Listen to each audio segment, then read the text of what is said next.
시청자 여러분 안녕하십니까? 4월 4일 일요일 뉴스A 라이브 시작하겠습니다. 먼저 뉴스의 라이브 팀이 선정한 주요 뉴스 정리해드립니다. 오늘의 라이브 픽입니다.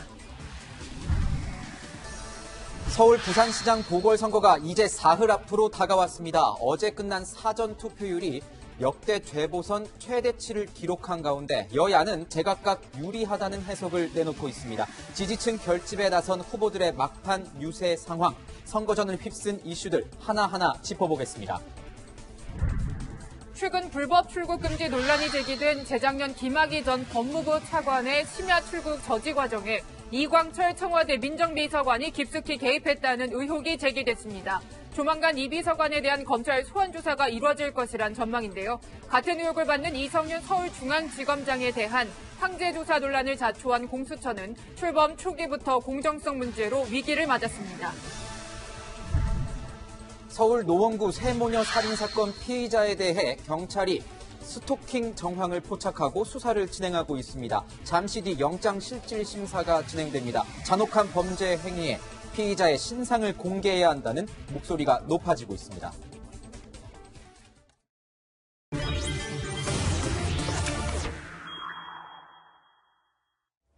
자, 투표들 하셨습니까? 어제와 그제 진행된 4.7 재보궐선거 사전투표율은 역대 최고치를 기록했습니다. 사흘 뒤 본투표를 앞둔 여야는 각자의 해석을 내놓으면서 지지층 결집에 열을 올리고 있습니다. 네, 정치부 최선 기자 연결해서 자세한 내용 들어보겠습니다. 자, 최 기자, 어제 사전투표율이 20%를 넘어서며 재보궐선거 중에 역대 최고치를 기록했는데요. 여야는 어떻게 분석을 하고 있습니까?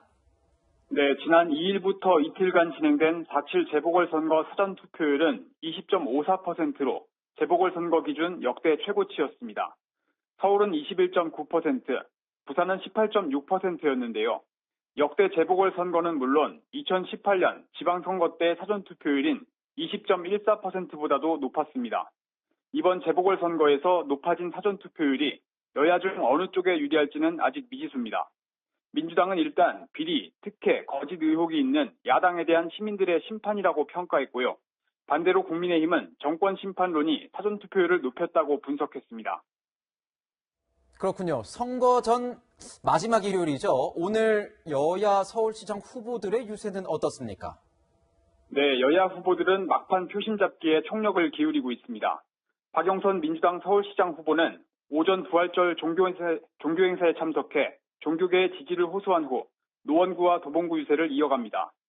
민주당도 도봉구, 노원구를 돌며 박 후보 지원 유세를 돕습니다. 오세훈 국민의힘 후보는 송파 교통회관에서 버스, 택시업계의 지지를 호소한 후 서초 세빛섬을 찾는 등 유세에 나섭니다. 김종인 국민의힘 비상대책위원장은 부산으로 내려가 박형준 국민의힘 부산시장 후보를 지원합니다. 지금까지 정치부에서 전해드렸습니다. 네, 오늘의 뉴스 분석 세 분과 함께합니다. 김관우 계명대 교수, 김태현 변호사, 장혜찬 시사평론가 나오셨습니다. 어서 오세요. 네, 지난 이틀간 실시된 재보선 사전투표 20%의 투표율을 기록했습니다. 20%가 넘었죠. 역대 재보선 중에서는 좀 최고치입니다. 서울 21.95%, 부산 18.65%, 그래서 20.54%의 전국 사전투표율을 기록했습니다. 자, 교수님. 네. 이렇게 사전투표율이 높았던 이유에 대해서는 어떻게 보십니까? 일단은 지금 2018년 지방선거의 사전투표가 19.1%였는데, 보선의 경우는 사실은 그런 정기적인 어떤 선거보다 낮은 것이 원래 보편적인 현상인데 그렇죠. 더 높았어요. 네. 이거는 이제 참여가 그만큼 높았다는 것이고 참여민주주의 차원에서 본다면 굉장히 고무적인 거고 네. 저희는 이 부분에 대해서는 국민들의 어떤 정치 참여가 훨씬 더 커졌구나라는 긍정적인 어떤 평가를 일단 먼저 내리고요. 네. 그러면 왜 이렇게 높아졌느냐? 이게 여야가 사실은 다 다른 얘기를 합니다. 본인들에게 유리하고 이것이 사실상 뭔가 긍정적인 효과를 자당히 받는다라고 얘기를 하는데 지금 여당 같은 경우는 이렇게 높은 투표율이 일정 부분 이제 선두의 어떤 야당 후보를 견제하려는 견제십니다. 그렇죠. 지지층의 어떤 결집이 나온 이런 결과다. 이렇게 판단을 하는 것 같은데 야권은 또 다른 해석을 하는 거죠. 이거는 네. 기본적으로 지금 20대, 30대가 야권 후보를 상당히 지지를 하고 있는데 원래 젊은 층이 투표율이 좀 낮거든요. 그렇게 사전 투표율이 높다는 거는 그들의 참여가 지금 발생하고 있다. 뭐 이렇게 좀 분석을 하는 것 같아요. 그리고 또 한 가지가 지금 야권에서 우려하는 부분은 여당의 어떤 조직표 이 부분에 대한 우려가 있는데 이게 50%가 넘어가면 네. 그 부분을 상쇄시킬 수 있다. 그렇기 때문에 높은 투표율은 자당에게 유리하다. 뭐 이렇게 지금 해석을 하고 있거든요. 그래서 어떤 형태로든 지금 높은 투표율은 민주주의 차원에서 긍정적이고 여야는 서로 간에 이제 유리하다고 판단하지만 결과적으로 이제 뚜껑을 열어봐야 그것이 어느 표심을 말하는 건지 우리가 이제 판단할 수 있는 거죠. 네, 교수님 말씀해 주신 대로 아직 뚜껑은 열리지 않았습니다. 여야 네. 모두 아전인수식 해석을 하고 있는데 말씀해 주신 것을 좀 종합을 해보면 여권에서는 견제 심리, 야권 후보에 대한 견제 심리가 있고 야권에서는 정권에 대한 어떤 심판론으로 결집을 하고 있는 게 아니냐 서로 이렇게 해석을 하고 있다, 갈리고 있다 이런 분석을 해주셨습니다. 네, 사전 투표율이 정말 높았던 만큼 이제 총 투표율은 과연 얼마가 나올지 굉장히 관심이 높아지고 있는데 평론가님, 이제 총투표율에 따른 어떤 여야의 유불리라고 할까요? 유불리 셈법도 굉장히 좀 복잡해지고 있는 것 같아요. 어떻게 보세요? 네, 우선 많은 여론조사 전문가들의 이 말을 인용한 언론 네. 보도를 보게 되면 소위 5% 룰이라는 용어가 등장한 것 같습니다. 5%를. 예. 총 투표율이 45% 정도면 여당인 더불어민주당에게 유리하고 이게 5%를 넘겨서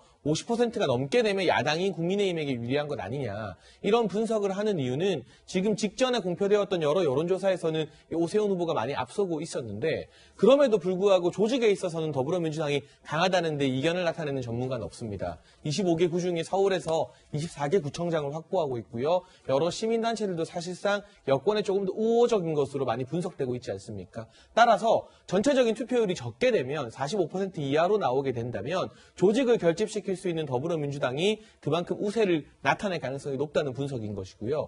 반면 제복을 치고 50%가 넘어가 버리면 상당히 투표를 많이 하는 것이 되고 또 사전 투표 대비 본투표 투표율이 높다는 뜻입니다.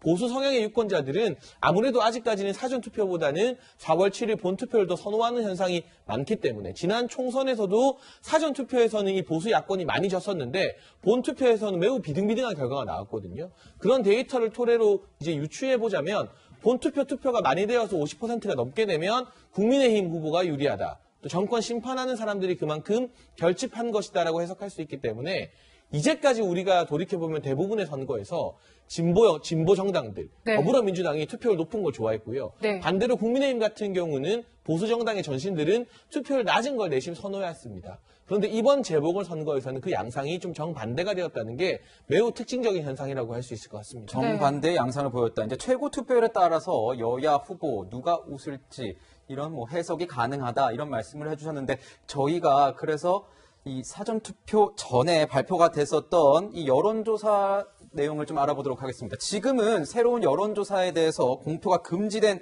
기간입니다. 공표 금지 직전에 실시된 마지막 서울시장 조사 결과를 보면 자, 이 한겨레 K-스탯 리서치에서 나온 33.5% 박영선 후보 기록하고 있었고 오세훈 54.4%입니다. 서울신문은 현대리서치에 의뢰를 했고요. 박영선 32.4% 대 오세훈 55.5% 그리고 중앙일보가 입소스에 의뢰한 여론조사에서는 박영선 35.7%, 오세훈 50.4%입니다. 후보라는 명칭은 좀 생략을 했습니다. 자, 조사 기간은 3월 30일부터 31일까지고요.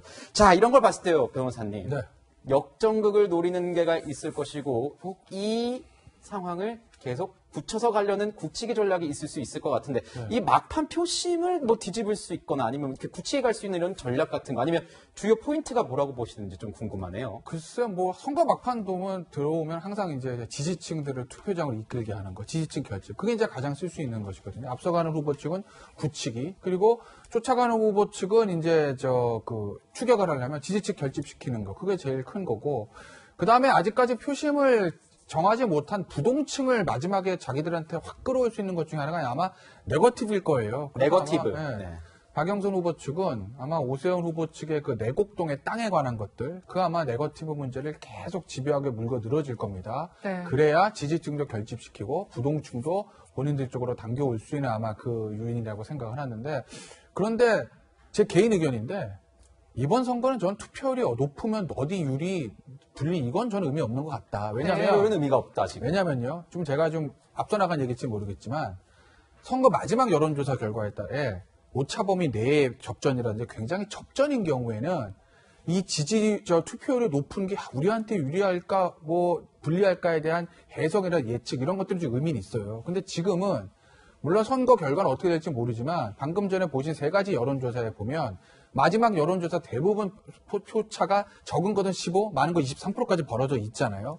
이 상태에서 투표율이 좀 몇 프로 이상이면 어디가 유리, 몇 프로 아래면 어디가 이게 의미가 있나? 전 크게는 의미가 없다. 이번 선거 같은 경우는 이미 지금 나와 있는 현재까지 여론조사 나와 있는 걸 판세를 가지고 보면 네. 투표율이 높고 낮은 거에 따른 유불리는 큰 변수가 되지 않을 거다라고 저는 보는 거죠. 자, 우리 정치학을 전공하신 또 우리 정치 교수, 자, 김가득 교수님은 어떻게 보시는지 궁금합니다. 지금의 상황에서 마지막 여론조사 결과는 심판론에 의해서 만들어진 여론일 가능성이 매우 높습니다. 그런데 그 이후에 이제 사실상 오세훈 후보에 대한 검증, 이런 후보 검증이 이제 이루어지고 그것이 지금 말씀하셨던 내곡동 문제라든가 용산 참사 발언이라든가 이런 것들이 이어지고 있기 때문에 중요한 것은 사실은 오세훈 후보의 어떤 지지율의 어떤 변화, 이렇게 야당 후보가 많이 가져갔던 변화에서 가장 큰 요인은 20, 30대 젊은 층이 옮겨갔다는 것과 중도층이 상당 부분 옮겨갔다는 거거든요. 이 두 세력은 사실상 확신층이 아니에요. 언제든지 옮겨갈 수 있습니다. 부동층. 그렇죠. 네. 부동층의 어떤 성격이 굉장히 강하기 때문에 자기 확신이 만약에 이런 내곡동이라든가 용산 참사 문제로 해서 흔들린다 그러면 투표장으로 안 갈 공산이 꽤 있습니다. 그래서 이것이 마지막 변수이기 때문에 이것이 어떻게 작동되느냐가 지지율, 나중에 이제 표 결과에 어떤 아주 심각한 영향을 미칠 거다. 저는 이렇게 판단합니다. 네, 선거가 정말 며칠 안 남았고 막판으로 돌입을 하고 있는 이런 가운데 이제 여권에서는 한 발언이 논란이 되고 있습니다. 여론조사 기관 박시영 대표의 사전투표 관련한 발언인데요. 먼저 같이 들어보시죠. 오늘은 아마 55대 45 정도로 아마 박영선 후보가 우세했을 겁니다. 그런데 사전투표이기 때문에 내일은 7대 3 이상 벌리합니다. 우리 입장에서는.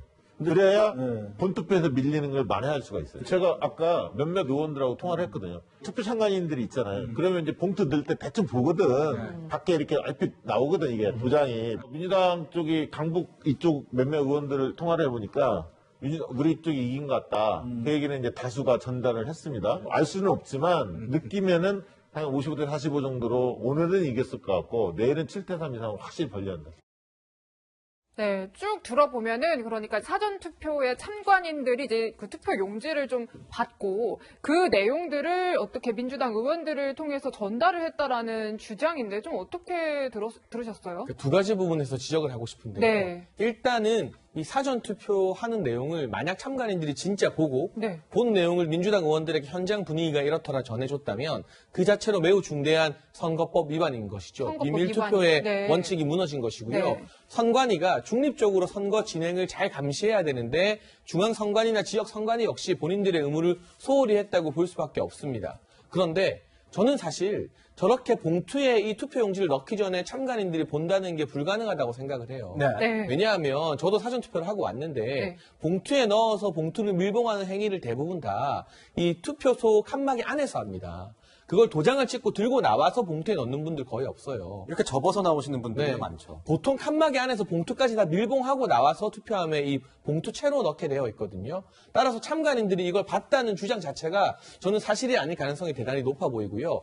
사실이라도 선거법 위반이지만 사실이 아니라도 윈지코리아의 박시영 대표는 선거법을 어긴 것 같다. 왜냐하면 허위 사실을 공표함으로써 특정 후보에게 유리한 여론을 조성하는 것은 우리 공직선거법에서 엄격하게 금지하고 있는 상황입니다. 이 부분에 대해서 국민의힘이 고발 조치에 들어간 것으로 알려지고 있는데요. 네. 당장 조사는 어렵겠지만 어떤 식으로든 공신력을 가져야 될 여론조사 기관의 직원도 아닌 대표가 이런 식으로 사실이라도 선거법 위반인 것이고 사실이 아니라도 선거법 위반인 어찌되었던 선거법 위반적인 발언을 했다는 것은 대단히 부적절한 처신이 아니었나 싶은 생각이 듭니다. 저요 사전 투표할 때는 저 같은 경우에는 이제 투표용지 저도 하고 왔는데 투표용지를 그냥 찍고 이렇게 뭐 접어서 오든지 아니면 이렇게 그냥 넣던지 함에 넣던지 이런 방식이 있었습니다.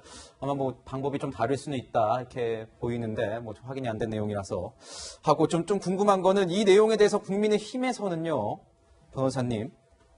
선관위에 고발 조치를 하겠다 이렇게 얘기를 해서 고발 조치 실제로 했고요. 근데 이 상황에서 선관위는 이것에 대해서 법 위반 여부를 판단하기 힘들다 이런 반응을 내놨습니다. 정말 판단하기 힘든 겁니까? 뭐 저거는 이제 저기까지 선관위 좀 관계자 얘기, 전체적인 과정과 구체적인 사실관계를 특정할 수 없다. 그러니까 왜냐하면 일단 방송에서 나온 얘기이기 때문에 그 박시영 대표라는 사람이 누구한테 어떤 얘기를 듣고 구체적으로 뭘 봐서 저렇게 얘기한 건지에 대해서 아직까지 사실관계가 다 확정이 안 됐으니까 그러니 현재로서는 판단할 수 없다. 이겁니다. 그냥 원론적인 얘기인 거예요. 원론적인 얘기다. 저거는. 그러니까 이제 네. 어쨌든 고발이 들어갔으니 선관위에서 조사를 해야 되고 사실관계가 다 나온 다음에 그 판단을 함에 있어서 어떻게 판단하느냐 해가지고 우리가 그 판단 결과에 대해서 비판할 수도 있고 뭐 인정할 수도 동의할 수도 있겠습니다만 지금 나온 저 얘기는 선관위의 최종적인 판단이 아니라 그냥 원론적인 얘기이기 때문에 저기에 대해서 뭐 크게 우리가 의미를 부여할 건 아닌데 그런데 저 개인적으로 선관위의 판단에 대해서 의미를 좀 부여하고 싶은 건 있긴 있죠. 그러니까 이런 거예요. 그러니까 국민의힘에서 얼마 전에 현수막 걸었다고 하지 않습니까? 무슨 현수막 내용이 이런 거였어요? 투표가 위선을 이깁니다. 투표가 무능을 이깁니다. 투표가 내로남불을 이깁니다. 그러니까 야당 측에서 저는 할 수 있는 거라고 봅니다. 야당 측에서. 그러니까 국민의힘에서 내걸었기 때문에 투표가 위선을 이깁니다. 투표가 무능을 이깁니다. 투표가 내로남불을 이깁니다. 무능, 위선, 내로남불 당연히 민주당을 지칭하는 거겠죠. 국민의 입장에서는.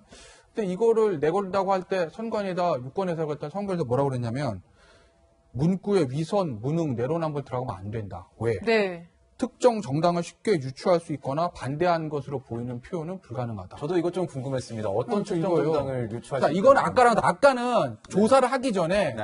원론적인 얘기를 한 거니까 할 수 있는 거. 이거는 좀 조사가 끝나고 판단하는 거고 최종 결론이 나온 거거든요. 투표 동료구의 위선, 무능, 내로남불. 야당이 여당을 비판하면서 위선이다, 무능이다, 내로남불이다. 이게 허위사실 뭐 이런 문제 하나 본인들의 야당의 주장이잖아요. 그걸 자체를 쓰지 말라는 거거든요. 근데 이제 선관위 얘기가 특정 정당을 쉽게 유추할 수 있거나 반대하는 것으로 보이는 표현이다. 이렇게 단정하는 겁니다. 아, 이걸 보고 제가 개인적으로 이런 생각했습니다. 아, 중앙선관위도 민주당의 위선, 무능, 내로남불이라는 걸 인정하는 거구나. 아, 그렇지 그렇게 않습니까? 말씀을 하시는 저 거는 개인적 좀 위험한 의견이에요. 발언일 수 있습니다. 제 개인 의견이 왜? 개인 의견이어도 저희는 아니, 그 왜냐면 특정 정당 쉽게 유추할 수 있어서 안 된다면서요. 그러면 국민의힘이 말했을 때 위선, 무능, 내로남불 누구를 의미하는 거예요? 민주당 의미하는 거잖아요. 아닙니다, 그러니까 변호사님. 중앙선관위에서 그렇게 저게 말씀하시면 안 됩니다. 제 개인 의견이에요. 네네. 중앙선관위에서 이걸 보고 왜 반대를 했을까? 특정 정당을 쉽게 유추할 수 있다면서요. 그럼 위선, 무능, 내로남불을 어디를 의미하는 거죠? 자, 개인 의견이시라는 점 당연히 네. 말씀드렸고 또 교수님의 의견 당연히 들어야 될 것 같습니다. 그러니까 특정 정당이라는 거는 개인 따라 다 다르게 이제 해석할 수 있어요. 그래서 그런데 저는 이런 문구가 사실상 어떤 형태로든 선관위에 가장 중요시해야 되는 부분은 선거의 공정성입니다. 그래서 그런 공정성 측면에서 굉장히 민감하게 작용하고 있구나라는 생각은 들지만 사실은 조금 더 우리 표현의 자유를 위축시키는 부분이 있는 거 아닌가. 표현의 자유를 위축시키는 네. 부분이 있었다. 네, 그래서 뭐 이런 부분까지도 이렇게 제약을 많이 가한다면 사실은 선거가 굉장히 위축을 받을 수가 있거든요. 그래서 조금 더 자유로운 부분들, 그러니까 중앙선관위의 어떤 기준을 조금 더 폭넓게 잡아가는 것도 필요하다.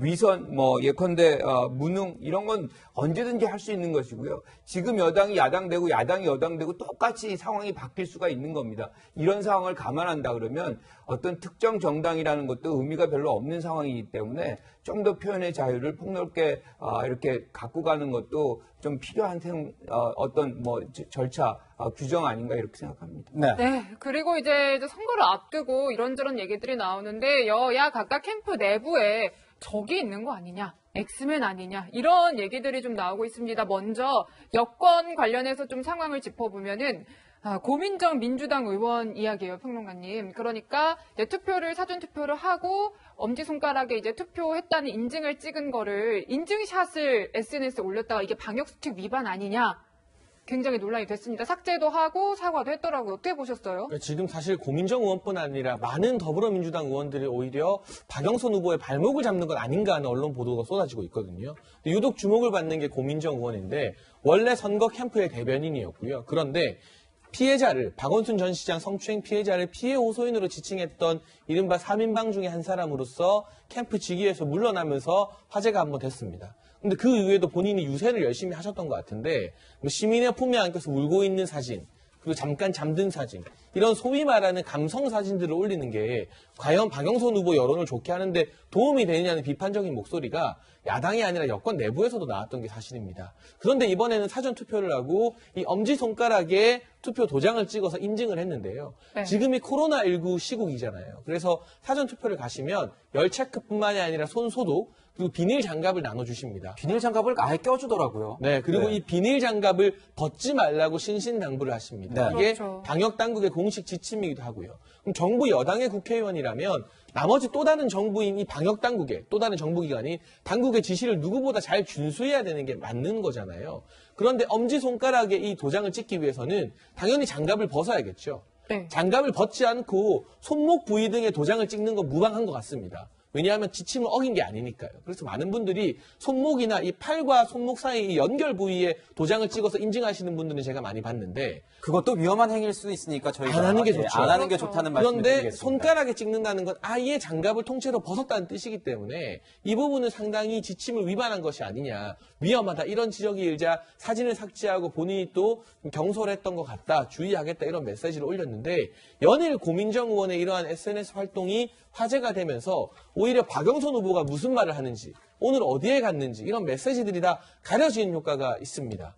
그렇기 때문에 사실상 지금 더불어민주당에서 과거 임종석 전 실장이 갑자기 박원순 전 시장 내가 아는 가장 청렴한 공직자였다 1급부터 시작해서 줄줄이 후보에게 도움이 되기는커녕 자기 자신을 띄우고자, 자기 자신을 홍보하고자 가장 빛나야 될 후보가 주목받는 것을 조금 가리고 있다. 이런 전반적인 지적, 고민정 의원뿐 아니라 더불어민주당의 전현직 의원 전체에게 사실 이번 선거에서 할 수 있는 비판이 아닐까 싶습니다. 네. 네, 우리 국민들 지금 코로나19 상황에서 방역 정말 신경 많이 쓰고 있습니다. 국회의원들은 지도자입니다. 이런 방역 수칙 앞장서서 지켜야 될 것 같습니다. 이건 여야 따질 일이 아닌 것 같습니다.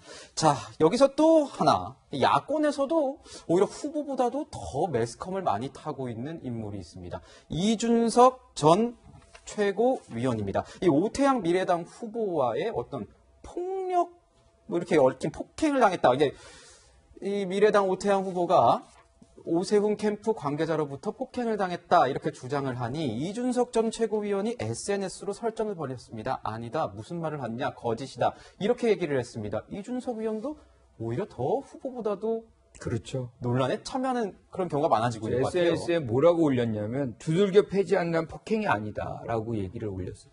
그래서 동영상을 제가 봤습니다.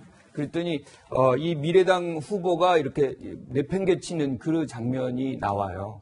그래서 그러한 부분이 폭행이다, 폭행이 아니다. 뭐 결과적으로는 이제 뭐 경찰 조사를 통해서 이제 확인을 이제 해보면 다 나오겠지만 지금 선거의 과정 속에서 본부장이잖아요. 지금 이준석 대표가. 그러면 좀 더 겸허한 자세로 이러한 일이 재발되지 않겠다. 뭔가 조사해서 어떤 형태로든 이런 상황이 없어지게 하겠다는 그런 약속을 해야 되는 상황인데 이것에서 오히려 더 이 상대에 대해서 더 압박하고 사실이 아닐 것이다라는 어떤 추측성 얘기를 한다는 것은 상황을 더 악화시키는 것이다. 여기에 이제 이 미래당 후보의 얘기는 이겁니다. 그러니까 용산 막말 사건에 대한 피켓 이것도 훼손을 하고 그다음에 여기 어깨띠가 있잖아요. 그거를 이제 잡아 끊었다. 뭐 이런 얘기들을 지금 하고 있는데 이 부분에 대한 것들이 사실 심각한 선거에 대한 방해 뭐 이런 것들에 해당이 되는 것임에도 불구하고 이준석 지금 위원장이 이렇게 얘기하는 것은 오세훈 후보에게 전혀 도움이 되지 않습니다. 그래서 하루빨리 이런 부분에 대해서 정리하는 자세가 좀 필요하다는 생각이 들고요. 이 얘기랑 같이 이제 오세훈 후보와 얘기 중에 하나 나온 것 중에 하나가 성평등 질문이 나온 것들이 있습니다. 후보 캠프에 보냈다는 것이죠. 그렇죠. 이 부분에 대해서 사실은 다른 후보들은 다 답변을 했어요. 네. 그런데 오세훈 후보가 이거에 대해서 거부를 했습니다.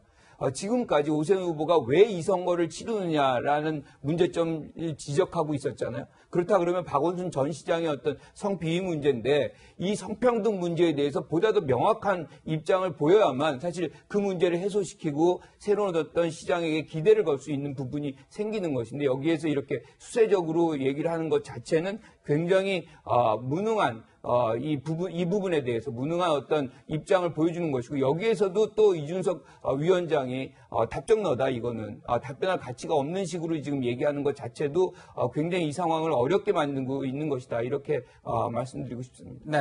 네, 지금 이런 상황 관련해서 이제 오태양 후보하고요, 이준석 본부장하고 서로 계속 치고받고 반박을 이어가고 있는데 일단 오태양 후보는 이런 목소리를 남겼습니다. 같이 들어보시죠. 선거운동하고 있는데 경찰분이 저를 비춰서 머리를 땅에 찧었어요. 평상시에가 다 갖고 있어요. 저를 방해하신 분은 다 경찰이에요. 네, 지금 이 영상 속에서는 저를 방해하신 분들 경찰이에요 라고 말을 하는데 어찌됐든 이거 관련해서는 폭력을 했다라고 주장을 하면서 논란을 이어가고 있는 상황이고요. 또 오 후보 측에 이런 부분은 참 좀 도움이 안 되겠다 싶은 변수가 있었던 게 당협위원장이 상의 없이 장애인 시설을 전면 재검토하겠다는 현수막을 달았다가 또 오 후보가 사과를 하는 일도 있었더라고요. 이런 전체적인 논란들 좀 어떻게 해석을 하세요? 선거를 하다 보면 크고 작은 논란이 있기 마련이죠. 논란 자체보다는 그 논란을 수습하는 과정이 중요하다고 생각하는데 우선 강서구 지역에서 장애인 센터 건립을 철회하겠다는 현수막 같은 경우는 해당 지역구 당협위원장이 후보 캠프와 상의 없이 내걸었다고 합니다. 여기에 대해서는 오세훈 후보가 재빨리 사과를 하면서 조기에 수습을 했습니다. 네. 이런 부분은 참 잘한 수습이다라고 말을 하고 싶고요. 지금 오태양 후보와 관련해서는 본인이 지금 나온 영상에서는 경찰들에게 밀렸다고 스스로 말하고 있지 않습니까? 네. 근데 이제 호의를 위해서 경찰들이 보통 주요 후보들의 캠프를 따라다니면서 밀착 경호를 하게 되어 있는데 이건 국민의힘뿐만이 아니라 더불어민주당 후보에게도 마찬가지입니다. 이런 호의 병력이 배치가 됩니다. 근데 경찰에게 밀린 것과 오세훈 후보 캠프 관계자에게 밀린 것은 전혀 다른 이야기가 되는데 본인이 자기 입으로 직접 경찰에게 밀렸다고 말했는데 이게 오세훈 후보 캠프의 소용이었다고 주장을 하는 것은 스스로의 말을 부정하는 것이 아닌가 싶고요. 저는 이 미래당이 소수 정당으로서 활동한 연역이 꽤 있는데 적어도 이번 선거에 급조된 정당은 아니거든요. 네. 근데 이런 식의 선거운동 방식은 개인적으로 참 실망스럽다는 생각이 듭니다. 본인들의 메시지로 이 시민들에게 유권자들에게 다가가야 되는 것인데 지금 계속 오세훈 후보를 따라다니면서 주목을 받는 후보 옆에서 그 반사 이익을 누리겠다는 전략이 아닌가. 실제로 서울시청에서도 오태양 후보는 오세훈 후보의 유세 도중에 확성기를 틀어서 오세훈 후보가 말을 못하게 계속 본인의 목소리를 냈어요. 그러자 이 오세훈 후보가 오히려 오태양 후보에게 박수 부탁드린다 하면서 박수를 쳐서 유도를 해줬는데 여기에 대해서도 본인이 네. 방송에서 쓸 수 없는 비속어를 쓰면서 굉장히 거칠게 항변한 바가 있습니다. 이런 식의 전략으로는 소수 정당이 주민들에게 제대로 된 인정을 받기 힘들다는 생각이 들고요. 이 폭행 과정의 전말은 경찰 수사 과정에서 밝혀지겠지만 어떤 후보든 상대 후보를 쫓아다니면서 네거티브하는 것이 아니라 자기가 이 서울시를 위해서 무슨 일을 하고 싶은지 거기에 대한 비전을 분명하게 밝히는 정책 선거 문화가 거대 양당뿐 아니라 소수자 정당에게도 반드시 자리 잡힐 필요가 있다는 생각이 듭니다. 네. 그 오태양 후보의 주장은 경찰에 의해서 밀어 넘어졌다는 것이 아니고 그 전에는 사실상 오세훈 후보 측 선거운동원에 의해서 밀어 넘어졌다라고 얘기를 합니다. 그리고 영상도 그런 영상이 지금 나와 있어요. 그래서 그 경찰 얘기하고는 또 다른 얘기고요. 그 당시에 경찰은 오히려 뛰어가는 장면이 나옵니다. 그래서 지금 장 평론가가 얘기한 대로 여기에 오세훈 후보 측의 어떤 영향 또는 역할 이런 것이 전혀 없었다. 그것을 얘기하는 것과는 거리가 있는 겁니다. 그래서 이 부분은 어떻게 하든 경찰 조사 이루어지겠지만 이런 우리가 선거운동을 할 때 다시 이렇게 물리적 충돌이라든가 이런 폭력이라든가 이런 것들이 일어난다는 것은 한국 민주주의에는 굉장히 부정적인 거거든요. 다시 한번 이 부분에 대해서 각 캠프들이 엄중히 조치를 해야 된다 이렇게 생각합니다. 네, 이거는 경찰 수사 결과로 밝혀질 내용이니까 저희가 살펴보도록 하겠고요. 패널분들 말씀 중간에 이거는 잘 된 것 같다, 이거는 나쁜 것 같다, 이런 건 좀 개인적인 의견이 들어갈 수 있는 거기 때문에 시청자 여러분들께서도 받아들이실 때 적절하게 받아들여졌으면 좋겠습니다. 네, 이런 가운데 이제 오 후보를 겨냥해서 이제 의혹을 제기하고 있는 민주당 내공동 땅 특혜 의혹을 계속 얘기를 하고 있는데요. 관련해서 이제 후보가 사퇴를 하지 않으면은 정말 중대 결심을 할 수도 있다. 이런 예고를 한 상황이죠. 관련 영상 준비했습니다.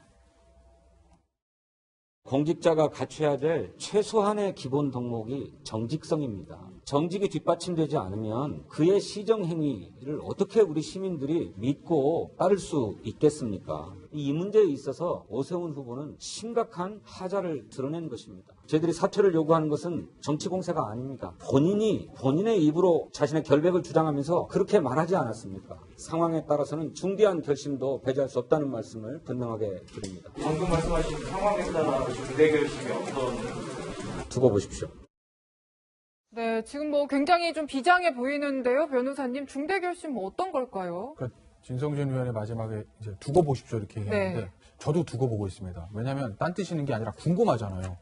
선거를 앞두고 집권 여당의 기호 1번을 달고 있는 후보의 전략본부장이 언론에 이거 오세훈 후보가 사퇴하지 않으면 중대 결심을 앞두고 있다. 두고 보라. 그러니까 저도 두고 보는 거예요. 궁금하니까. 생각을 해봤어요. 네. 한 몇 가지 있겠죠. 할 수 있는 첫째는 뭐 형사 고발. 네. 여러 가지 경우일 수가 있군요. 네. 근데 형사 고발이 뭐 대단한 중대 결심은 아니잖아요. 왜냐면 오세훈 후보가 예를 들어서 뭐 그 내곡동 문제에 대해서 얘기한 것들이 선거 과정에서 과정에서 벌써 고발전 다 이루어지고 있지 않습니까? 네, 근데 뭐 후보 측에서 또 고발이 된지 모르겠는데 뭐 문제가 있다고 하면 고발할 수 있는 거니까. 근데 이게 뭐 중대한 걸까? 그 다음에 또 하나는 후보 사퇴. 완전히 판을 확 엎어버리는 거죠. 근데 후보 사퇴면 어떤 문제가 생기냐면 제가 알기로 후보 사퇴하면 이 선거운동비 보존받기가 안 될 거예요. 그럼 돈 문제 걸려 있거든요. 그것도 안 될 것 같고. 저는 처음에 후보 사퇴 생각했었어요. 근데 생각해보니까 이게 돈 때문에 안 될 것 같고. 그러면 나머지 기간 동안 선거운동 정면 중단. 근데 선거운동 정면 중단하면 본인 손해잖아요.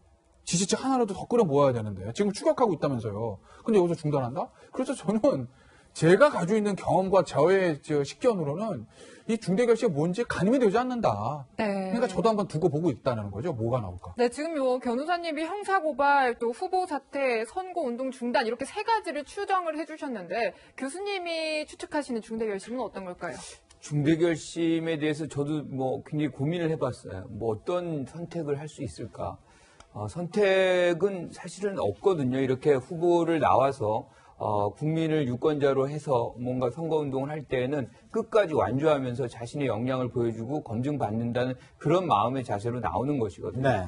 여기서 이제 중대 결심이라는 단어가 나오게 된 배경에는 이해를 합니다. 왜냐하면 오세훈 후보가 내곡동 의혹 문제와 연관성이 있으면 사퇴를 하겠다 뭐 이런 발언을 안철수 대표와의 뭐 얘기 과정 속에서 했던 일들이 있기 때문에 그런데 지금 이제 후보 사퇴를 안 하고 있잖아요. 여러 증언들이 있음에도 불구하고 그런 것을 압박하기 위해서 이제 진성률 위원장이 이런 발언을 했다는 것은 이해를 하는데 그것이 지금 박영선 후보와 교감이 있었는지 그리고 실질적인 실체가 있는 것인지 그런 부분에 이 생각을 한다면 사실은 조금 성급했다, 좀 경솔하지 않았나 뭐 이런 생각이 좀 듭니다. 네, 지금까지 선거 앞둔 정치권 소식 짚어봤고요. 최종 투표율이 또 얼마가 나올지는 지켜봐야겠습니다. 네, 저희는 공수처 논란 다뤄보도록 하겠습니다.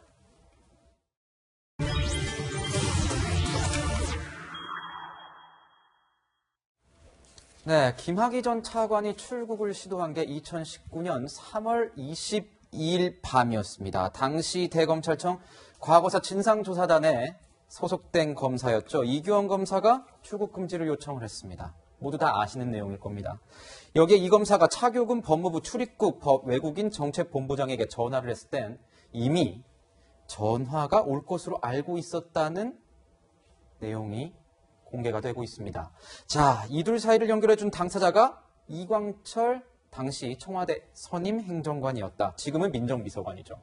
자, 당시에는 민정수석실 선임 행정관이었는데 이렇게 연결을 해준 게 청와대였다. 청와대 인사였다. 거기다 민정실 인사였다. 이러면 논란이 커질 수 있는 겁니까? 어떻게 보십니까? 그렇죠. 청와대에서 김학의 전 차관 출금에 특히 이게 절차적 정당성을 위반한 불법 출금이 아니냐는 논란이 거세지고 있는 이 시점에서 직접 개입하는 것이 사실로 드러나게 되면 청와대가 대체 어디까지 법무부와 검찰의 일에 여전히 이 지휘력을 행사하고 있는 것이냐. 문재인 대통령은 청와대에서 검찰 지시하는 일 나쁜 관행이다, 적폐다 하면서 우리는 그러지 않는다고 말씀하신 바가 있거든요. 하지만 그 말씀과 정면으로 대치되는 증언이 지금 이 수사 과정에서 나온 것이기 때문에 문제가 될 소지가 다분히 있고요. 저는 이제부터 지금 내가 살기 위한 증인들의 적극적인 진술이 터져나오는 타이밍이 시작됐다고 보여집니다.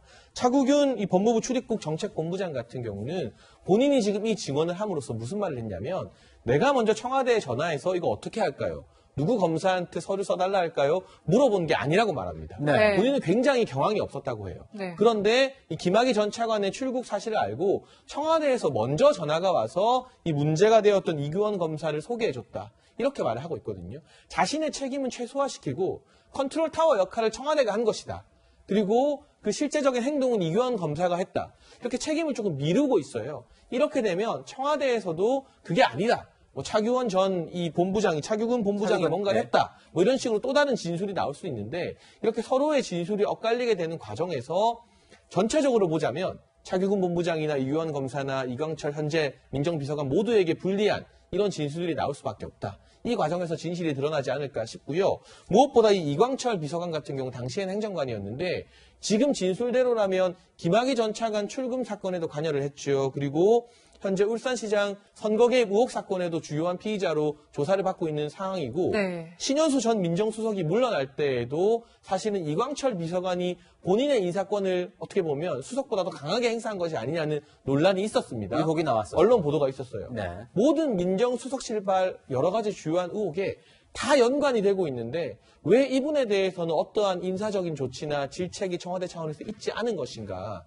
이 정도 의혹들이 연달아 터지는 인사라면 법원에서 판결이 나오기 이전에 청와대 기강 차원에서라도 사실은 물러나게 해야 되는 것이 맞지 않나 하는 그런 정무적인 아쉬움 또한 강하게 듭니다. 네, 그리고 교수님께 여쭐게요. 네. 그래도 어떤 이런 불법 출국 금지 자체를 이 비서관이 지시를 했다, 이렇게 보기에는 조금 무리가 있지 않을까요? 어떻게 좀 보세요? 그렇죠. 그게 정확한 지적입니다. 그러니까 출금을 실시할 수 있어요. 문제는 이제 적법한 절차, 적법한 네. 서류를 통해서 출금을 하면 되는데 지금 그 서류가 허위 서류였다는 것이 문제가 되는 네. 겁니다. 그러면 이제 이광철 비서관이 문제가 되려면 그 허위 서류를 만드는 것에 지시를 했으면 그 증거가 나오면 법적으로 하자가 발생을 해요. 그런데 그렇지 않다. 그것이 단순하게 그냥 이규원 그 당시에 검사가 혼자서 독자적으로 했다라고 하면 이분은 이광철 비서관은 여기에 문제점, 법적인 어떤 문제는 없는 거예요. 네. 그런데 이제 우리가 그럼 왜 이렇게 무리해서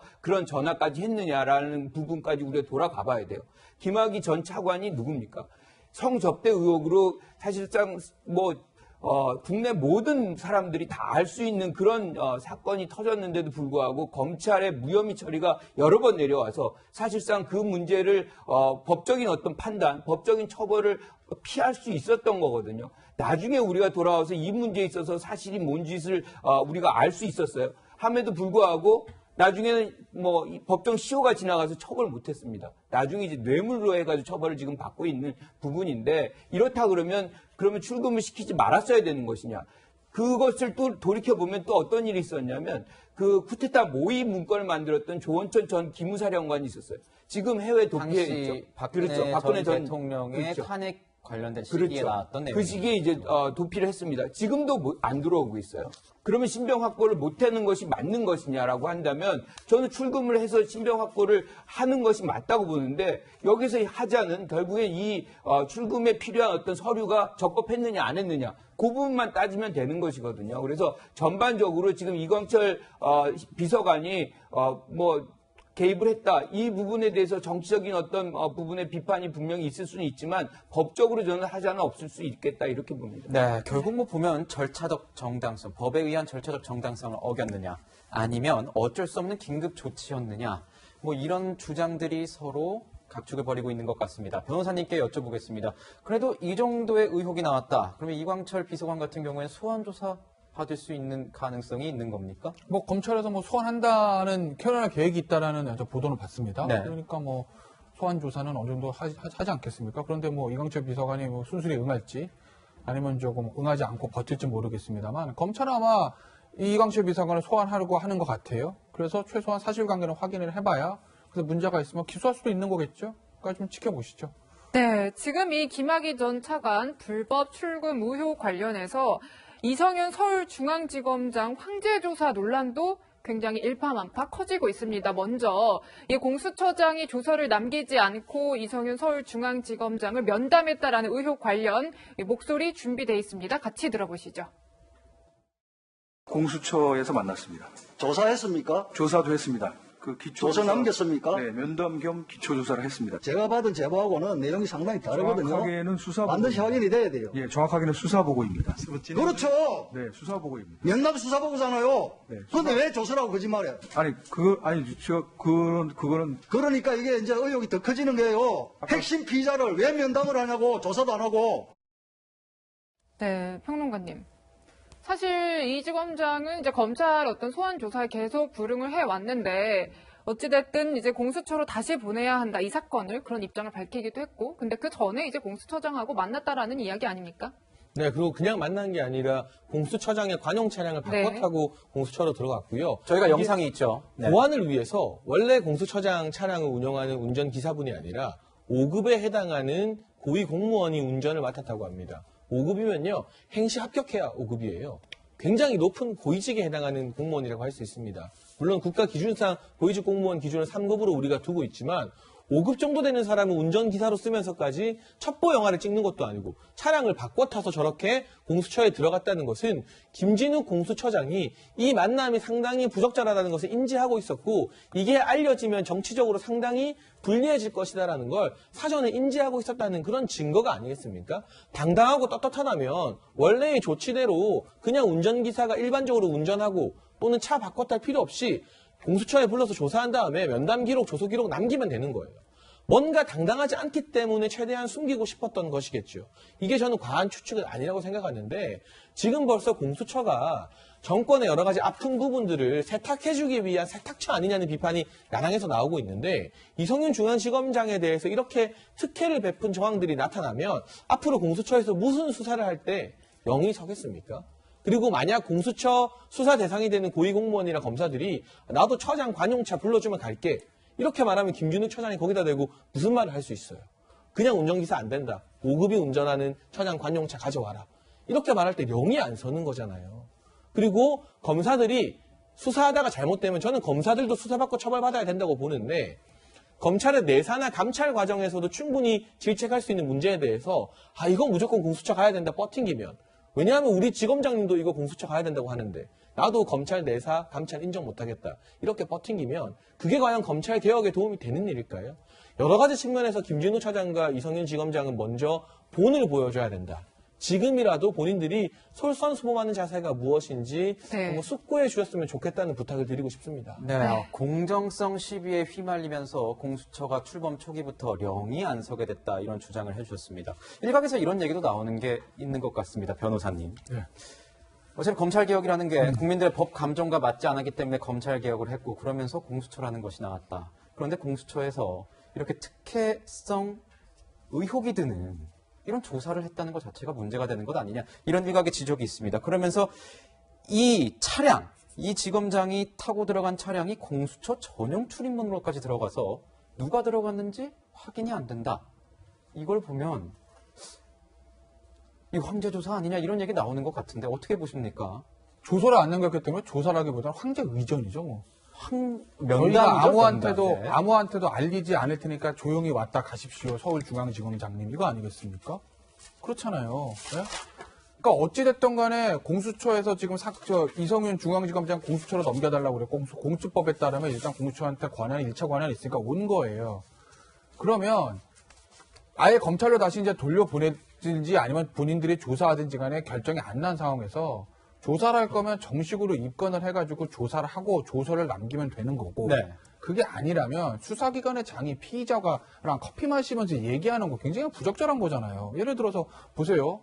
서울중앙지검에서 모 재벌회장을 수사하는데 그 재벌회장의 공식 조사받기 전에 중앙지검장 딱 차 타고 올라가서 검사장실에서 커피 마시면 이게 적절합니까? 부적절합니까? 근데 이전에 저도 이제 검찰 출입을 근데 해봤지만 부적절한 박근혜 거잖아요. 전 대통령 같은 경우에도 뭐 차를 한 잔씩 했다. 뭐 자, 이런 얘기가 그거는 나오진 않았습니다. 정식 조사하기 전에 피의자의 좀 우대 차원에서 검사장실을 불러서 차 한잔 하면서 자, 오늘 좀 조사 잘 받으십시오. 이렇게 해서 조사 받는 거. 박근혜 전 대통령, 노무현 전 대통령 다 그렇게 했습니다. 그거는 전직 대통령이기 때문에 피의자 신문 조사를 받기 전에 그냥 예의상 커피 한 잔 마셔주는 걸 뿐이에요. 근데 이건 그거 아니잖아요. 그 내용은 다 일지로 남겼다라는 그렇죠. 기사 내용이 나오고 이걸 만약에 일선에서 조사받기 전에 저 공수처장실에 불러서 뭐 검사장님 뭐 오늘 뭐 조사 잘 받으십시오. 차 마시고 그 다음에 가서 정식 조사 받았으면 문제가 안 돼요. 그거 아니잖아요. 1시간 반. 그리고 노무현 전 대통령이나 박근혜 전 대통령이 1시간 반씩 커피 마십니까? 그거 아니거든요. 이건 아마 1시간 반 정도라고 얘기를 하죠. 1시간 반 동안 공수처장실에서 뭔가 얘기를 나눴다. 그거 무슨 얘기 하겠습니까? 요새 뭐 잘 지내시면 이런 얘기 하겠어요? 사건 관련 얘기가 나올 수밖에 없는 거잖아요. 그런데 거기에 대해서 조서도 남기지 않았다. 그런데 그건 아무한테도 알리지 않기 위해서 관용차를 보내서 무슨 007 작전하듯이 정식 기사도 아니고 본인이 특채한 비서관을 보내가지고 이렇게 들어왔다. 이건 뭐예요? 아무한테도 알리고 싶지 않게 1시간 반 동안 은밀히 만나고 싶다는 거 아니겠습니까? 그렇기 때문에 무슨 김진호 공수처장이 보안상 이유 이렇게 얘기를 하는데 저는 머리가 나빠서 그런지 무슨 보안상인지 도저히 상상이 안 갑니다. 그렇기 때문에 김진호 공수처장이 이끄는 이 공수처의 수사나 이거는 이제 앞으로 믿을 수가 없게 됐다. 네. 저는 더 물이 일으키기 전에 그만 자리에서 내려오시라. 이렇게 저는 말씀을 좀 드리겠습니다. 아주 센 주장을 왜냐하면 해주셨습니다. 공수처에 대해서 가장 핵심은 정치적 중립성을 지킬 수 있느냐. 이게 야당의 제일 문제 삼는 거예요. 그런데 어쨌든 청와대와 가깝다는 걸로 알려진 이성윤 서울중앙지검장에 대해서 첫 사건부터 이렇게 했어요. 앞으로 공수처에서 하는 거 믿을 수 있겠습니까? 여기에 대해서 김진호 공수처장 뭐라고 답해 주시겠습니까? 네. 이걸 저는 질문을 드립니다. 변호사님 오늘 센 발언이었고 또 개인 의견이 들어가 있는 거기 때문에 저희가 한번 짚고는 넘어가겠습니다. 네, 지금 이런 논란에 관련해서 이제 공수처의 입장은 이겁니다. 그러니까 이 호송차가 있고 처장 전용차가 이렇게 2대가 있는데 이 호송차는 뒷좌석 문이 열리지 않는다는 거예요. 그래서 어쩔 수 없이 처장 전용차를 사용할 수밖에 없었다라고 설명을 하는데 교수님은 좀 어떻게 보시는지 궁금합니다. 공수처가 모든 부분에서 아직 준비가 안 돼 있어요. 준비가 안 그래서 됐나요? 네. 오늘 이제 19명 평검사 그리고 네. 4명 부장검사를 선발을 위해서 이제 인사혁신처에 보냈습니다. 그래서 이미 조만간에 이제 이분들이 검사로 임용이 되고 이렇게 수사를 시작을 할 텐데 아직 사건 사무규칙까지 마련이 안 돼 있거든요. 네. 그러니까 모든 것이 사실 미비한 상태에서 지금 중앙지검장을 소환 조사를 하는 그런 장면이었기 때문에 저는 이 부분에 대해서는 우리 김 변호사님하고 똑같은 생각을 해요. 투명하게 했었어야 된다. 네. 그래서 공정성을 확보하는 것이 훨씬 효과적이고 이 공수처의 어떤 미래를 위해서도 필요했던 부분인데 아쉽게 이렇게 했다는 것은 좀 지적을 하고 싶고요. 우리 한국 기자들이 취재력이 대단합니다. 그래서 이런 부분 피해가기 굉장히 어려워요. 그러니까 숨길 수도 없고 저는 숨기고자 해서 그런 행태를 했다고는 생각하지 않습니다. 검찰 개혁 중에 하나가 뭐냐면 또 포토라인을 세우는 거잖아요. 포트라인에 세우면 그 순간 어떻게 보면 이미지상으로는 벌써 범법자가 돼버리는 그렇게 해서 사실상 이것이 폐지됐기 때문에 그런 차원에서 아마 미비된 이런 상황 속에서 이렇게 하지 않았을까 저는 이해하는 측면에서 이렇게 보기도 하지만 어떤 형태로든 좀 더 공정성이라든가 투명성을 좀 공수처가 좀 강화시키는 그런 노력을 할 필요는 있겠다 이렇게 생각합니다. 의혹이 생길 만한 일을 애초에 만들지 않으면 되는데 이런 일이 만들어져서 안타깝다 이런 말씀을 해주셨습니다. 자, 이지검장의 공수처 특혜 조사 논란 나오고 있습니다. 근데 공수처에서는 자, 기소권은 그럼 우리가 가지겠다. 다시 돌려달라. 검찰에 이렇게 요구를 하고 있는데 검찰에서는 공개적으로 반발을 했습니다. 이거 기소권 공수처로 넘어가야 되는 겁니까? 아니면 검찰이 계속 수사를 해서 기소까지 이지검장에 대해서 해야 된다고 보십니까? 어떻게 보십니까? 이미 수원지검에서 이규원 검사와 차규근 본부장에 대해서는 기소를 결정했습니다. 그렇죠. 공수처에서 수사한 다음에 공소 제기나 기소 여부를 우리가 결정할 수 있게 해달라 공문을 보냈지만 수원지검의 담당 부장검사가 법적인 근거가 없는 주장이다라고 이러한 요청을 일축했다고 하는데요. 네. 실제로 공수처법에도 보면 고위공직자나 검사들 수사한 다음에 공수처로 이첩을 하지만 여기서 수사를 해서 담당하면 그 수사 결과에 따른 기소 여부까지 공수처에서 판단하는 것은 맞는데 이거 우리가 다루지 않겠다 재이첩을 하게 됐을 때는 당연히 재이첩한 기관에서 기소 여부를 결정할 수 있게 되는 겁니다. 이 수원지검의 기소에 대해서 공수처는 별다른 입장이 없다는 내용을 밝혔습니다. 일단 현재까지의 법 근거로 보면 수원지검의 기소를 막기 어렵다는 것 같고요.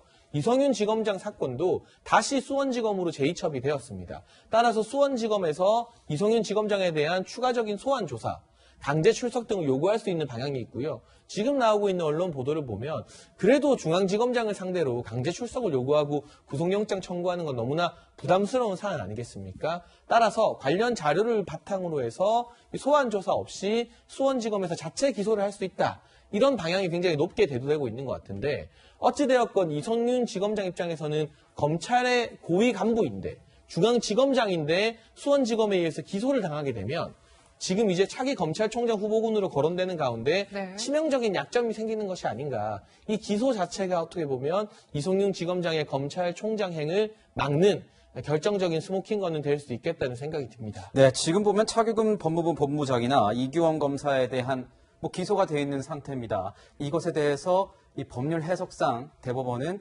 이 재판부가 어떻게 판단하는지에 따라서 그것이 이제 여부가 갈려질 것이다. 그랬으니 저희는 이제 재판부가 어떻게 판결을 내는지를 좀 지켜봐야 될 것 같습니다. 네, 지금까지 검찰과 공수처의 갈등 그리고 이성윤 서울중앙지검장의 황제 조사 논란 후폭풍까지 짚어봤습니다.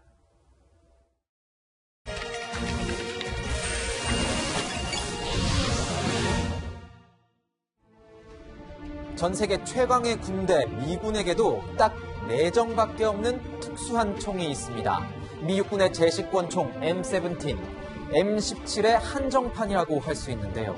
미군의 전사자들을 기리는 알링턴 국립묘지, 그곳에서도 신원이 파악되지 않은 무명 용사의 묘를 지키는 위병, 올드가드들에게 지급된 권총입니다. 4자루의 권총엔 각각 침묵, 존경, 인내, 존엄이란 단어가 새겨져 있습니다. 그들의 숭고한 희생 앞에 묵묵히 존경의 뜻을 표하는 거겠죠.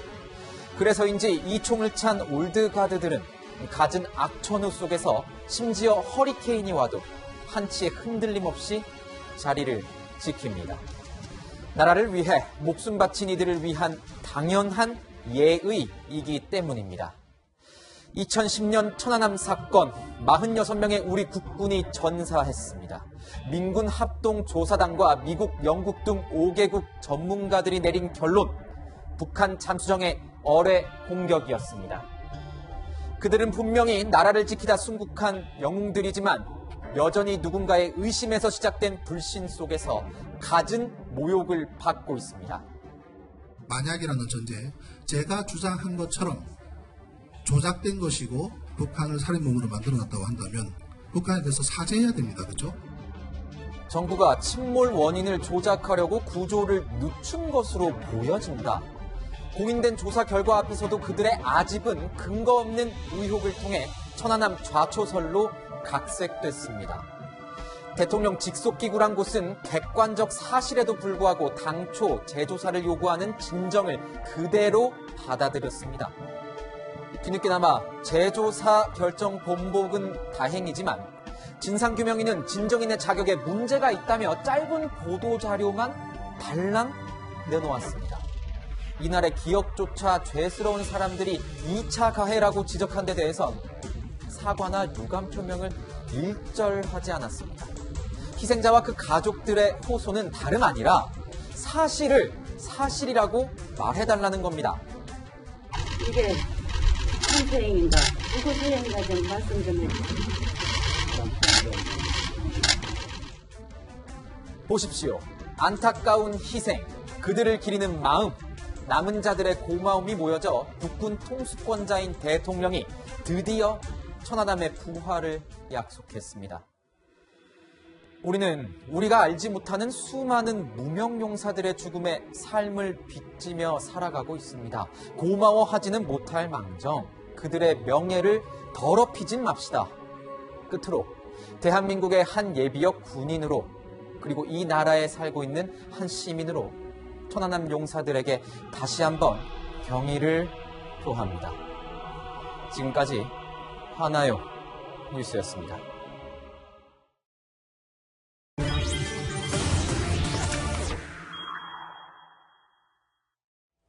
국민들의 이 잔혹성에 정말 공분을 사고 있는 사건이 있었습니다. 자, 지난달 25일 노원구의 한 아파트 단지에서 일어난 세모녀 살인 사건 내용을 저희가 다뤄보도록 하겠습니다. 우선 장혜찬 평론가의 입을 통해서 이 내용, 구체적인 내용, 사건 내용에 대해서 들어보도록 하겠습니다. 네, 일단 사건 내용 지금까지 언론 보도를 통해 확인된 건 이 피의자가 23일 저녁에 퀵 서비스를 위장해서 이 여동생 혼자 있는 집에 들어갔던 것 같아요. 거기서 이제 여동생을 살해하고요. 집에서 계속 기다리다가 뒤늦게 기간 이 피해자 A씨의 어머니도 살해합니다. 마지막으로 이제 큰딸이죠. 피해자 A씨가 돌아오자 이 세 모녀를 다 무참히 살해한 후에 본인이 그 집에서 현재까지 나오지 않고 25일까지 머물렀던 것으로 추정이 돼요. 왜냐하면 현관 밖으로 나오는 CCTV 화면이 없거든요. 그러니까 이틀을 그 집에 있다가 본인도 스스로 이제 극단적인 선택을 했는데 경찰 신고에 의해서 발견이 되어서 지금 치료를 받았고요. 이제 어느 정도 기본적인 치료가 끝나서 수사를 받는 상태에 돌입을 했습니다. 범죄 사실 같은 경우는 여러 가지 정황이나 물적 증거들이 있기 때문에 매우 명확해 보이는데 문제는 이 피의자가 피해자에 해당하는 큰딸 A씨와 연인관계 이런 게 전혀 아니었고요. 네. 일방적으로 스토킹을 하면서 괴롭히는 관계였다는 겁니다. 일방적으로 따라다니면서 괴롭히는 그렇죠. 스토킹이었군요. 피해자가 사건이 발생하기 이전에 친구들과 주고받은 메신저 대화 내용 등이 공개가 되었는데 네. 집에 갈 때마다 내가 불안해서 삥 둘러서 간다. 집 주소를 가르쳐 준 적이 없는데 어떻게 알았는지 집 앞에서 나를 기다리고 있다.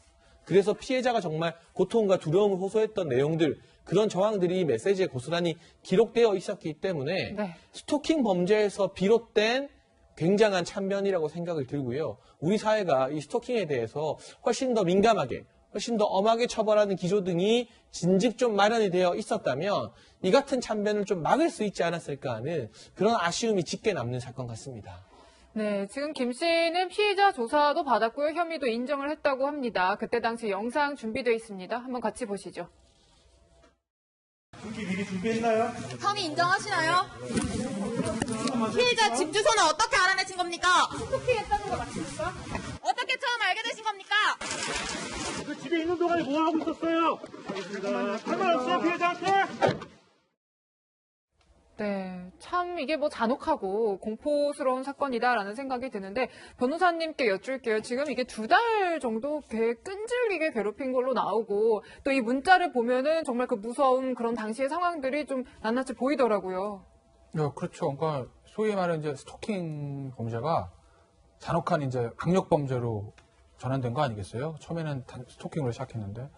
근데 이제 저 당시에서 그러면 경찰이 저걸 좀 어떻게 막았어야 되는 거 아니냐는 이제 얘기들이 나오는데, 당시 상황으로서 사실 경찰이 할 수 있는 건 없죠. 법적으로 할 수 있는 게 없습니까? 왜냐하면 스토킹이라는 게 소위 말하면 이제 현재까지는 경범죄 처벌법이거든요.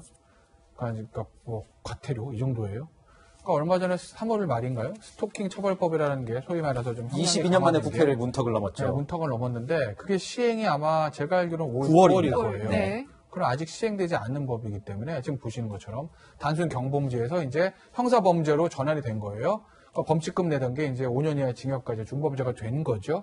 근데 저게 아직 시행이 되고 있지 않기 때문에 지금 노원구 세모녀를 쫓아다녔던 그 사람 같은 경우에 경찰이 당시에 제지를 했어도 할 수 있는 수단이 없었어요. 경찰 입장에서 보면. 왜냐하면 쫓아다니는 거를 뭐 살인할 수도 없고 폭행할 수도 없고 그야말로 경범죄밖에 안 되거든요. 그래서 입법의 불비가 가져온 참사다 이렇게 좀 보는 거죠. 현재로서는. 네, 이 김 씨로 인해서 이 피해 여성은 굉장한 불안을 느꼈던 것 같습니다. 그 지인의 목소리를 저희가 직접 들어봤습니다. 제 친구 막대하고 무시하고 화가 나 있었다고 하더라고요. 그래서 이제 친구가 참다 못해서 친구로서의 열이 끊자 이런 식으로 얘기를 했는데 그때부터 집착이 시작된 것 같아요. 돌려보냈다고 하는데 솔직히 돌아가지 않고 보고 왔으면서도 어디로 들어가는지 봤을 거고 자기랑 이제 피해자인 친구랑 아는 사람들을 다 차단해요. 전화, 카톡 다 알고 있는 모든 계정 연락을 취할 수 있는 것들 모든 걸. 저 증언만 봤을 때는 굉장히 계획적이다 이런 생각이 듭니다. 오늘 오후 2시부터 법원에서 이 김 씨 피의자에 대한 영장실질심사가 진행이 됩니다. 교수님, 네. 그런데 지금 또 얘기가 나오는 건 이렇게 잔혹한 범죄를 했으면 우리가 신상공개해야 되는 것 아니냐 이런 얘기가 나오고 있습니다. 이 정도면 신상공개 어떤 요건에 맞춰진 것 아닙니까? 그러니까 우리가 신상공개도 요건을 좀 구비할 필요가 있어요. 지금 스토킹에 관련해서도 지금 뭔가 법적인 어떤 처벌에 대한 규정들이 좀 미비해가지고 지금 이런 상황들이 자꾸 반복적으로 만들어지고 있는데 이런 부분들의 어떤 노력이 실질적으로 좀 우리의 전체적으로 이루어져야 되는 상황이다. 왜냐하면 통신수단의 발달로 사실 모르는 사람들과의 소통면이 굉장히 넓어졌거든요. 그 과정 속에서 개인정보가 유출이 되고 이런 스토킹이 막 반복적으로 발생하는데 경찰은 실질적으로 개입할 수 있는 근거가 없다. 네. 그리고 이런 이렇게 사건이 터졌음에도 불구하고 개인정보라 보호라는 어떤 어떤 명분 하에 이들의 어떤 실질적인 내용도 알 수가 없다. 이렇게 하면 사회적인 어떤 불안감만 더 커질 수가 있는 것이거든요. 그래서 이런 부분들에 대해서는 입법을 담당하고 있는 국회가 좀 더 적극적인 역할을 좀 할 필요가 있겠다 이렇게 생각합니다. 네. 적극적인 역할이 필요할 것 같고요. 이어서 좀 하나 더 안타까운 소식을 같이 좀 전해드려야 되겠는데요. 그러니까 방송인 박수홍 씨의 이야기입니다. 이 방송인 박수홍 씨 정말 바른생활 이미지로 오랜 시간 활동을 해왔는데 친형이 횡령을 했다는 이 문제가 수면 위로 떠올랐습니다. 먼저 방송인 박수홍 씨의 모습 같이 보시죠. 다홍이는 정말 수홍 씨한테 그동안 잘 살았다고 하늘에서 내려준 선물 같아요. 네, 정말 맞습니다. 사실 개인적으로 힘든 일도 많았고 이렇게 좀 그랬는데 다홍이가 정말 저한테 큰 위로가 됐고 진짜 열심히 살아야 되는 이유를 갖게 되는 것 같습니다. 네, 지금 이제 다홍이와의 이제 따뜻한 영상 모습을 같이 보셨는데 사실 이 친형의 횡령 문제에 대해서 계속 며칠 동안 얘기가 이어져 오다가 이제 방송인 박수홍 씨가 결국엔 이제 법적 대응을 하겠다라고 밝힌 상황이에요. 네, 방송인 박수홍 씨 본인 입장에 따르면 마지막까지 원만한 해결을 위해서 친형과 대화를 요청했는데 갑자기 친형 측에서 딸이 아프다는 이유로 나오지 않아 무산이 됐다. 그리고 이 친형의 측근을 주장하는 분이 최근에 언론 인터뷰를 통해서 박수홍 씨에게 불리한 주장을 했어요. 네. 이런 정황 때문에 더 이상은 원만한 해결이 좀 불가능하다. 법적으로 대응을 할 수밖에 없다. 또 박수홍 씨의 세무사가 관련된 여러 가지 이 증빙 자료 등을 친형 측에 요청을 했는데 거기에 대한 증빙이 오지 않고 있는 상태라고 합니다. 법적 공방이 될 것 같고요. 여기에 박수홍 씨 친형 측에서도 네. 우리도 법적 공방하면 기다리고 네. 있었다. 지금 내가 많이 참고 있고 또 이 딸이 이 주변에서 이 불거진 루머 때문에 친구들에게 외면을 당해서 정신과 치료를 받는 고통을 겪고 있다면서 법적 공방에 나설 것을 예고한 상태이기 때문에 이 두 형제 간의 가족 갈등이 결국에는 재판장에서 최종적으로 판가름이 나게 될 것 같습니다. 네, 그렇죠. 박수홍 씨 측에 고소할 예정이다 이렇게 얘기하고 있는데 친형 측에서도 반박을 하고 있는 거 아니겠습니까, 변호사님? 그런 것 같아요. 고소를 하면은 법정에서 대응하겠다는 거. 고소하면 당연히 법정으로 대응할 수밖에 없는 거죠. 그리고 이제 고등학생 딸이 이제 무슨 정신과 치료 받아서 이렇기 때문에 허위사실이 많이 돌아다니다 허위사실 유포한 사람에 대해서도 법적 조치할 수도 있을 것 같아요. 근데 글쎄 이 사건이 사실 굉장히 이런 일이 이례적인 거죠. 왜냐면 어쨌든 친형이 이렇게 동생을 이용해가지고 박수홍 씨 주장입니다. 박수홍 씨 주장대로라면 친형이 이 100억이라는 돈을 지금 이렇게 박수홍 씨한테 하나도 주지 않고 본인이 다 가졌다는 것도 굉장히 이례적이지만 그 장기간 동안 100억이라는 돈을 형이 이렇게 가져가는데 박수홍 씨가 그동안 모르고 있었다는 것도 굉장히 이례적인 거거든요. 그래서 누구 말이 맞는지는 좀 지켜보셔야 될 것 같아요. 지금으로서는 단순히 누구 말이 맞다 이렇게 단정할 수 있는 상황은 아닌 것 같습니다. 어쨌든 양측 주장이 갈리고 있는 상황이니까요. 네, 지금까지 박수홍과 친형의 소송전 그리고 노원 세모녀 살인 사건까지 전해드렸습니다. 세 분 말씀은 여기서 마무리하겠습니다. 감사합니다.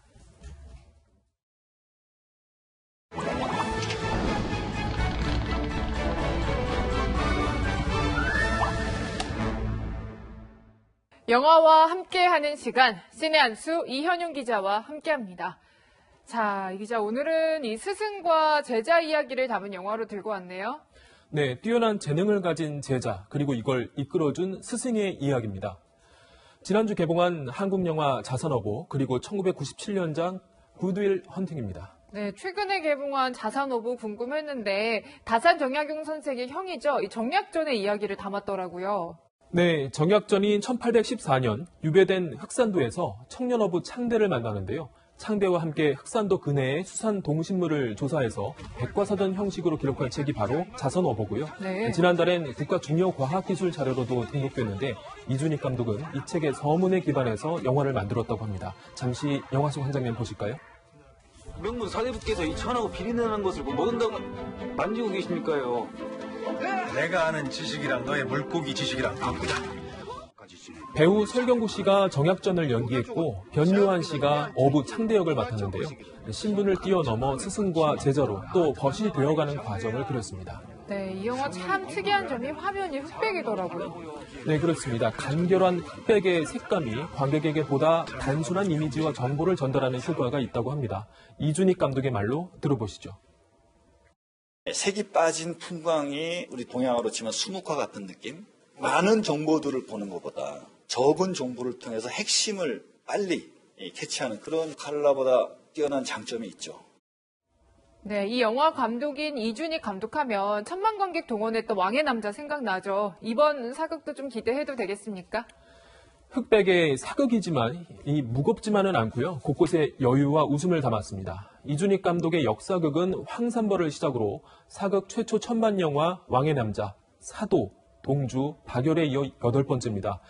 역사물은 사건과 인물을 단순화해서 현재 하고 싶은 이야기를 할 수 있다는 장점이 있다는 게 감독의 설명입니다. 네, 다음 영화는 정말 오래된 명작이네요. 굿윌 헌팅으로 들고 왔어요. 네, 이 노벨상 수상자나 풀만한 복잡한 수학 문제를 풀어내는 빈민가 청년 윌 헌팅은 동네 건달 친구들과 어울리는 반항합니다. MIT 매사추세츠 공대에서 청소원으로 일하다 우연히 수학과 교수의 눈에 띄는데요. 잠시 한 장면 보시죠. Sorry. What do you do? Sorry. That's people's work. You get graffiti here. 재능이 아까 보이는데 주인공 마음을 사로잡은 계기가 있었나요? 바로 스승 덕분인데요. 수학 교수의 동기인 심리학과 교수 수훈이 어린 시절 상처를 안고 있는 윌을 다독이는 이 장면에서 바로 명장면이 탄생합니다. 함께 보시죠. It's not your fault. It's not your fault. 네, 뭐 오래된 영화라서 맷 데이먼의 정말 앳된 모습도 보이고 그러네요. 네, 개봉한 지 벌써 20년이 넘었는데요. 이 타이타닉이 휩쓸었던 1998년 아카데미 시상식에서 이 작품상 등 9개 부문 후보에 올랐습니다. 세상을 떠난 로빈 윌리엄스가 나무조연상을, 주연 배우 맷 데이먼과 벤 애플릭이 각본상을 받았는데 하버드대 재학 시절에 습작을 다듬은 각본이었다고 합니다. 네, 사제간 애정을 담은 두 영화 소개해드렸습니다. 이현용 기자, 잘 들었습니다.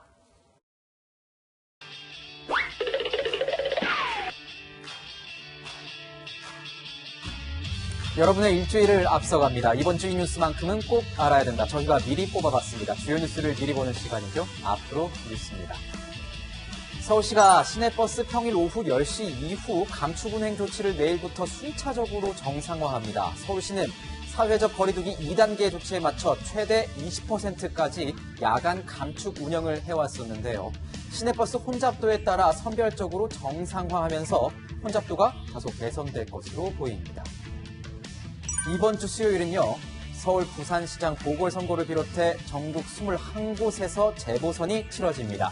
오전 6시부터 오후 8시까지 투표가 진행될 예정인데요. 일반인 투표가 종료된 이후, 오후 8시 이후부터죠. 코로나19 자가격리자도 일시적 외출이 허용돼 투표를 할 수 있습니다. 다만 각 자치구에 미리 신청을 해야 합니다. 네, 오늘 코로나19 신규 확진자 수는 543명 늘었습니다. 확산세가 좀처럼 수그러들지 않는 모양새인데요. 이번 주 목요일부터는 고등학교 이하 각급 학교에 보건특수교사와 보조인력, 특수학교 교직원들을 대상으로 코로나19 백신 접종을 시작합니다. 보건소별 준비 상황에 따라 백신 접종 일정이 달라질 수 있으니 참고하시길 바랍니다. 신라젠 취재 의혹 보도와 관련 자신의 SNS에 허위 사실이 담긴 글을 올린 혐의로 재판에 넘겨진 최광욱 열린민주당 대표의 첫 재판이 금요일에 열립니다. 최 대표는 지난해 4.15 총선 후보자 시절 조국 전 법무부 장관 아들이 실제 인턴을 했다는 취지의 발언을 해서 공직선거법 위반 혐의로 이미 재판을 받고 있기도 합니다. 네, 홍앵커, 오늘이 바로 절기상으로 치면 하늘이 차츰차츰 맑아진다는 청명이라면서요. 네, 맞습니다. 오늘 날씨와 딱 맞는 절기인데요. 봄비치고는 꽤 많이 내렸던 비가 오전 중부지방을 시작으로 낮에는 전국 대부분에서 그치며 맑은 하늘을 볼 수 있겠습니다. 네, 3주 내내 정말 주말마다 비가 와서 정말 속상했는데 그래도 미세먼지가 확 사라지는 건 좀 좋네요. 그렇죠. 오늘도 참 쾌청한 날씨입니다. 미세먼지 농도가 전국에서 좋음 수준 보이겠는데요. 다만 낮 기온은 어제보다 낮아집니다. 서울의 경우 16도로 어제보다 2도가량 낮네요. 네, 외출하실 때 외투 챙기셔야겠네요. 이번 주 날씨는 어떻습니까? 네, 대체로 맑고 일교차가 큰 봄 날씨가 한 주 내내 이어지겠습니다. 다만 식목일인 내일 아침엔 반짝 꽃샘 추위가 찾아옵니다. 강원도와 경북지방은 물이 어는 곳도 있으니까 농작물 냉해 피해 없도록 주의하셔야겠습니다. 물이 오는 곳도 있군요. 저희가 준비한 소식은 여기까지입니다. 일요일엔 뉴스A 라이브입니다. 시청해주셔서 감사합니다.